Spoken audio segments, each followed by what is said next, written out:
Hello guys, আসসালামু আলাইকুম। আমি মোহাম্মদ তানভীর হাসান আপনাদের সাথে আছি। আজকে আমরা জানবো ইউটিউব থেকে কেন ভিডিও ডাউনলোড হয় না। চলুন জানা যাক। প্রথমেই আপনার ইউটিউবের স্ক্রিনে চলে আসবেন, তারপরে আপনার চ্যানেলে এসে তারপরে সেটিংসে যাবেন। সেটিংসে ঢোকার পরে একটু নিচে স্ক্রল করবেন।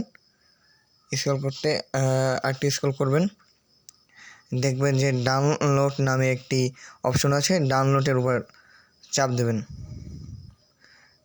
টাচ করার সাথে সাথে একটু সময় নিতে পারে আপনাদের। টাচ করার পরে আপনারা দেখতে পারবেন এখানে উপরে ওয়াইফাই অনলি ডাউনলোড আছে, আর নিচে ডাউনলোড আছে। আপনারা ওয়াইফাইটি বন্ধ করে দেবেন।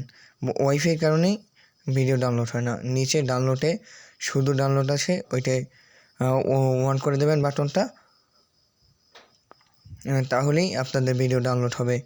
এই সম্পর্কে আরও বিভিন্ন ধরনের কোনো সমস্যা সম্পর্কে জানতে আমাদের চ্যানেলটি সাবস্ক্রাইব করুন এবং একটি কমেন্ট করুন এবং লাইক করে দিয়ে যান। ধন্যবাদ।